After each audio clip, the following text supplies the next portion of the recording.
마태복음 25장. 그때 하늘나라는 등불을 들고 신랑을 맞이하러 나간 10명의 처녀와 같을 것이다. 그 가운데 5명은 어리석었고 5명은 슬기로웠다. 어리석은 처녀들은 등불은 가져왔지만 기름은 챙기지 않았다. 하지만 슬기로운 처녀들은 등불과 함께 그릇에 기름을 담아가지고 왔다. 신랑이 늦도록 오지 않자 처녀들은 모두 졸다가 잠이 들어버렸다. 한밤중에 갑자기 신랑이 온다. 어서 나와서 신랑을 맞으라는 소리가 들렸다. 그러자 처녀들은 모두 일어나 자기 등불을 준비했다. 어리석은 처녀들은 슬기로운 처녀들에게 우리 등불이 꺼져가는데 기름을 좀 나누다오 하고 부탁했다. 슬기로운 처녀들은 안 된다. 너희와 우리가 같이 쓰기에는 기름이 부족할지도 모른다.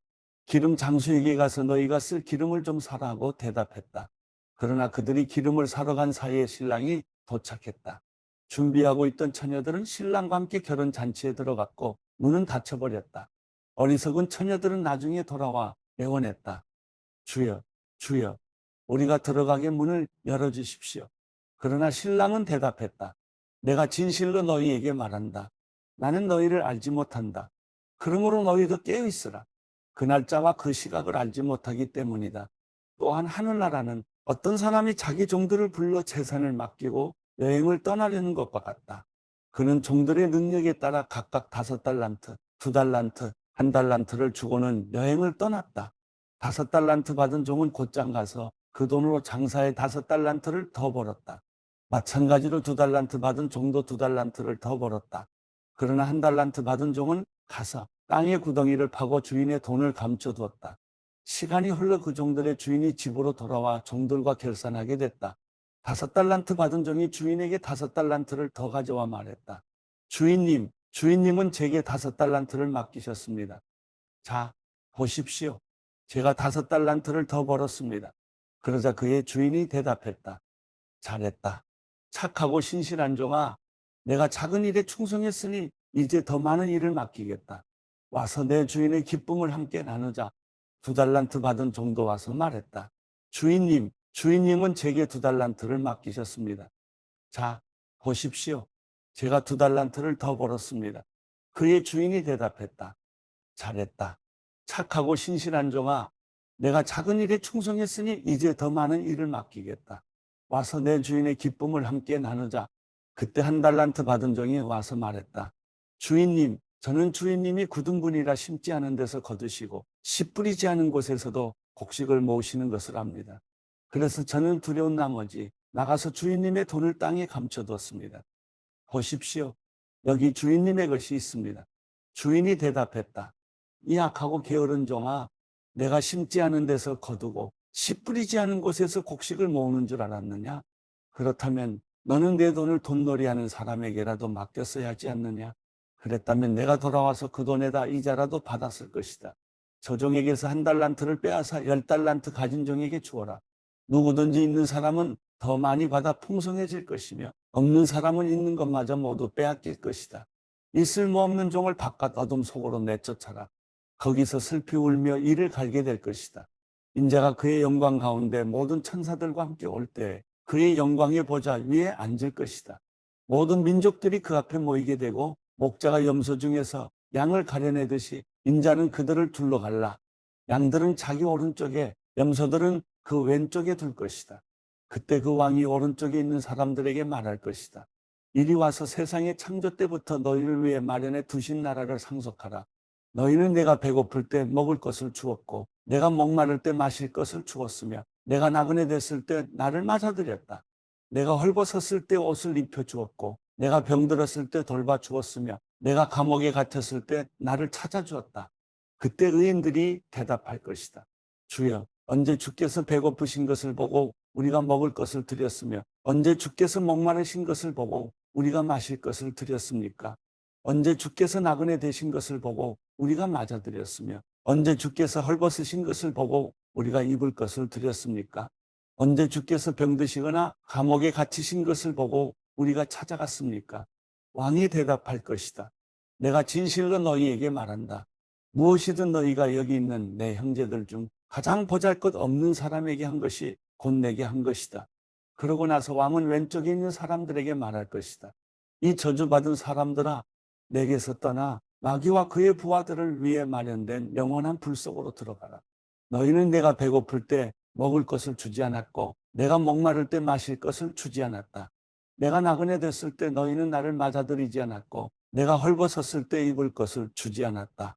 내가 병들고 감옥에 갇혔을 때 너희는 나를 보살펴 주지 않았다. 그들 역시 대답할 것이다. 주여, 우리가 언제 주께서 배고프시거나 목마르시거나 나그네 되시거나 헐벗으시거나 병드시거나 감옥에 갇히신 것을 보고 돌보지 않았다는 말씀입니까? 왕이 대답할 것이다. 내가 진실로 너희에게 말한다. 무엇이든 너희가 여기 있는 사람들 중 가장 보잘것없는 사람에게 하지 않은 것이 곧 내게 하지 않은 것이다. 그러므로 그들은 영원한 벌에, 의인들은 영원한 생명에 들어갈 것이다. 마태복음 26장. 예수께서 이 모든 말씀들을 끝마친 후에 제자들에게 말씀하셨습니다. 너희도 알다시피 이틀만 있으면 유월절이다. 그때 인자는 넘겨져 십자가에 못 박힐 것이다. 그 무렵 대제사장들과 백성의 장로들은 가야바라는 대제사장의 관저에 모여 교묘하게 예수를 체포해 죽일 음모를 꾸미고 있었습니다. 그러나 그들은 백성들이 소동을 일으킬지도 모르니 명절 기간에는 하지 맙시다라고 말했습니다. 예수께서 베다니에 있는 나병 환자 시몬의 집에 계실 때였습니다.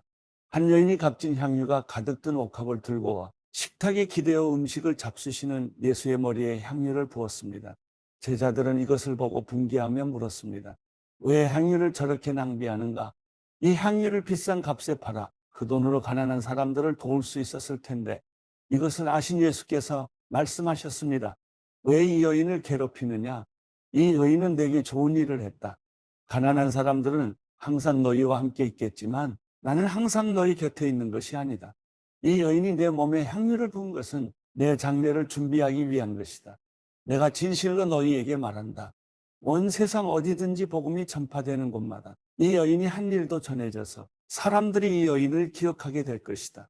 그때 12 제자 중 하나인 가룟 사람 유다가 대제사장들에게 가서 물었습니다. 예수를 당신들에게 넘겨주면 내게 얼마나 주겠어? 그들은 유다에게 은돈 30을 쳐주었습니다. 그때부터 유다는 예수를 넘겨줄 기회를 엿보았습니다. 무교절 첫날에 제자들이 예수께 와서 물었습니다. 선생님께서 잡수실 유월절 음식을 어디에서 준비하면 좋겠습니까? 예수께서 대답하셨습니다. 성 안에 들어간 사람에게 가서 우리 선생님께서 말씀하시기를 나의 때가 가까워졌으니 내가 그대의 집에서 제자들과 함께 유월절을 지키겠다 하십니다라고 전하라. 그리하여 제자들은 예수께서 지시하신 대로 유월절을 준비했습니다. 저녁이 되자 예수께서 12 제자와 함께 식탁에 기대어 앉으셨습니다. 모두들 식사를 하고 있을 때 예수께서 말씀하셨습니다. 내가 진실로 너희에게 말한다. 너희 중 하나가 나를 배반할 것이다. 제자들은 큰 슬픔에 잠겨져마다 예수께 물었습니다. 주여, 저는 아니겠지요. 예수께서 대답하셨습니다. 나와 함께 그릇에 손을 넣은 사람이 나를 배반할 것이다. 인자는 자신에 대해 성경이 기록된 대로 가겠지만 인자를 배반하는 그 사람에게는 저주가 있을 것이다. 그는 차라리 태어나지 않는 게 나았을 것이다. 그때 예수를 배반한 유다가 말했습니다. 랍비여, 저는 아니겠지요. 예수께서 대답하셨습니다. 내가 말했다. 그들이 식사를 하고 있을 때 예수께서 빵을 들어 감사 기도를 드리신 후 떼어 제자들에게 주면서 말씀하셨습니다. 받아서 먹어라. 이것은 내 몸이다. 그리고 또 잔을 들어 감사 기도를 드리신 후 제자들에게 주시면서 말씀하셨습니다. 너희 모두 이것을 마시라. 이것은 죄사함을 위해 많은 사람들을 위해 흘리는 내 피, 곧 언약의 피다. 내가 너희에게 말한다. 나는 이제부터 내 아버지의 나라에서 너희와 함께 새 포도주를 마실 그날까지 다시는 포도 열매로 만든 것을 마시지 않을 것이다. 그들은 찬송을 부른 후에 올리브산으로 향했습니다. 그때 예수께서 제자들에게 말씀하셨습니다. 내가 목자를 치리니 양떼가 흩어질 것이다 라고 성경에 기록된 대로 오늘 밤에 너희는 모두 나를 버릴 것이다. 그러나 내가 살아난 뒤에 너희보다 먼저 갈릴리로 갈 것이다. 베드로가 대답했습니다. 모두들 주를 버린다 해도 저는 결코 버리지 않겠습니다. 예수께서 대답하셨습니다. 내가 진실로 내게 말한다. 바로 오늘 밤 달기 울기 전에 너는 3번 나를 부인할 것이다. 그러자 베드로가 외쳤습니다. 주와 함께 죽을지언정 결코 주를 모른다고 하지 않을 것입니다. 그러자 다른 제자들도 모두 똑같이 말했습니다. 그때 예수께서 제자들과 함께 겟세마네라고 하는 곳으로 가서 제자들에게 말씀하셨습니다. 내가 저기에 가서 기도하는 동안 여기 앉아 있으라. 예수께서 베드로와 세베대의 두 아들을 데리고 가셨습니다. 예수께서는 슬픔에 잠겨 괴로워하셨습니다. 그때 예수께서 그들에게 말씀하셨습니다. 내 마음이 너무 괴로워 죽을 지경이라. 너희는 여기 머물러 나와 함께 깨어있도록 하라. 예수께서 조금 떨어진 곳으로 가셔서 얼굴을 땅에 파묻고 엎드려 기도하셨습니다. 내 아버지, 할 수 있다면 이 잔을 내게서 거둬주십시오. 그러나 내 뜻대로 하지 마시고 아버지의 뜻대로 하십시오. 그리고 제자들에게 돌아와 보니 그들은 자고 있었습니다. 예수께서 베드로에게 물으셨습니다. 너희가 1시간도 나와 함께 깨어있지 못하겠느냐? 시험에 들지 않도록 깨어서 기도하라. 마음은 간절한데 육신이 약하구나. 그리고 예수께서 다시 가서 기도하셨습니다. 내 아버지, 내가 마시지 않고서는 이 잔이 내게서 떠날 수 없다면 아버지의 뜻대로 해주십시오. 예수께서 돌아와 보니 제자들은 또 잠이 들어 있었습니다. 그들은 너무 졸려서 눈을 뜰 수 없었습니다. 그래서 예수께서 그들을 두고 또다시 가셔서 세 번째로 똑같은 기도를 하셨습니다. 그러고는 제자들에게 돌아와 말씀하셨습니다. 이제는 자고 쉬라. 보라, 때가 가까이 왔다. 인자가 배반당해 죄인들의 손에 넘겨지게 됐구나. 일어나라. 가자. 보라, 저기 나를 넘겨줄 사람이 가까이 오고 있다. 예수의 말씀이 채 끝나기도 전에 12 제자 중 하나인 유다가 다가왔습니다. 유다 곁에는 대제사장들과 백성의 장로들이 보낸 큰 무리가 칼과 몽둥이로 무장하고 있었습니다. 그리고 예수를 넘겨줄 사람이 그들에게 신호를 보내기로 정해두었습니다. 내가 입을 맞추는 사람이 바로 그 사람이니 그를 붙잡으시오. 곧바로 유다는 예수께 다가가 랍비여, 안녕하십니까? 라고 말하며 입을 맞추었습니다. 예수께서 대답하셨습니다. 친구여, 무엇을 하려고 여기에 왔느냐? 그래서 사람들이 한 발자국 앞으로 나오더니 예수를 붙잡아 체포했습니다. 그때 예수의 일행 중 한 사람이 손을 뻗어 자기 칼을 빼고는 대제사장의 종을 내리쳐 그 귀를 잘랐습니다. 예수께서 그에게 말씀하셨습니다. 내 칼을 칼집에 도로 꽂아라. 칼을 뽑는 사람들은 모두 칼로 망할 것이다. 내가 내 아버지께 청하면 당장 12군단보다 더 많은 천사들을 보내주실 수 있다는 것을 너는 모르느냐? 그러나 만일 그렇게 하면 성경에서 이런 일이 마땅히 일어나야 한다고 말한 것이 어떻게 이루어지겠느냐? 그때 예수께서 우리에게 말씀하셨습니다. 너희가 강도를 잡듯이 칼과 몽둥이로 나를 잡으러 왔느냐? 내가 날마다 성전에 앉아 가르쳤는데 너희가 그때는 나를 체포하지 않았다. 그러나 이 모든 일은 예언자들의 글을 이루기 위해 일어난 것이다. 그때 제자들이 모두 예수를 버리고 달아났습니다. 예수를 체포한 사람들은 예수를 대제사장 가야바에게 끌고 갔습니다. 그곳에는 율법학자들과 장로들이 모여 있었습니다. 베드로는 멀찌감치 예수를 따라가 대제사장 관저의 뜰까지 갔습니다. 그는 들어가 하인들과 함께 앉아서 결말이 어떻게 되는지 지켜보았습니다. 대제사장들과 온 공회가 예수에 대한 거짓 증거를 찾아내어 죽이려고 했습니다. 많은 사람들이 나서서 거짓 증언을 했지만 그들은 아무런 증거도 발견하지 못했습니다. 결국 두 사람이 나와 주장했습니다. 이 사람이 내가 하나님의 성전을 헐고 3일 만에 다시 세울 수 있다고 말했습니다. 그러자 대제사장이 일어나 예수께 말했습니다. 아무 대답도 안 할 작정이냐? 이 사람들이 너에 대해 이렇게 불리한 진술을 하고 있지 않느냐? 그러나 예수께서는 아무 말씀도 하지 않으셨습니다. 대제사장이 예수께 말했습니다. 내가 살아계신 하나님께 맹세하면 내게 명령하니 우리에게 말해보아라. 내가 그리스도 곧 하나님의 아들이냐? 예수께서 대답하셨습니다. 내가 스스로 말했다. 내가 너희에게 말한다. 이제 앞으로는 인자가 권능의 보좌 오른편에 앉아있는 것과 하늘 구름을 타고 오는 것을 너희가 볼 것이다. 그러자 대제사장은 자기 옷을 찢으며 말했습니다.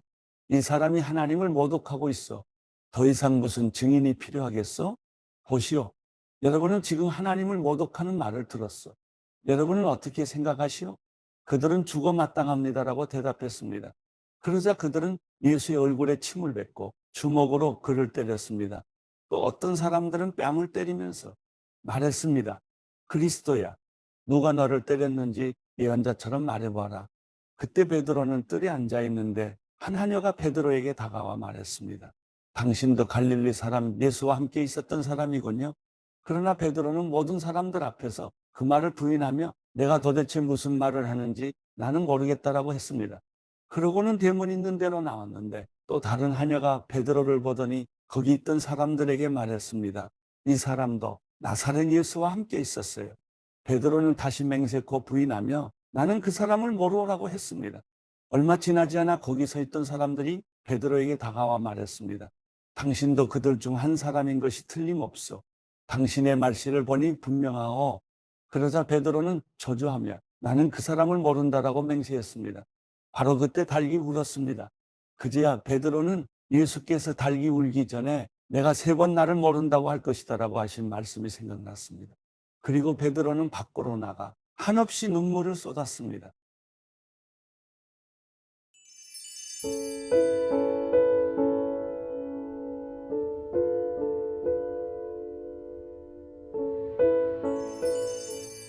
시편 126편. 여호와께서 시온의 포로들을 다시 데려오실 때 우리가 꿈꾸는 사람들 같았습니다. 우리 입에는 웃음이 가득하고 우리 혀에는 노래가 가득했습니다. 그때 이방 민족들 가운데 있는 이들이 여호와께서 그들에게 큰일을 하셨다 했습니다. 여호와께서 우리를 위해 큰일을 하셨으니 우리가 정말 기쁩니다. 여호와여, 포로된 우리를 남쪽의 시내처럼 회복시키소서. 눈물로 씨 뿌리는 사람들은 기뻐하며 거두게 될 것입니다. 귀한 씨를 들고 울며 나가는 사람들은 반드시 기뻐하며 단을 거두어 돌아오게 될 것입니다.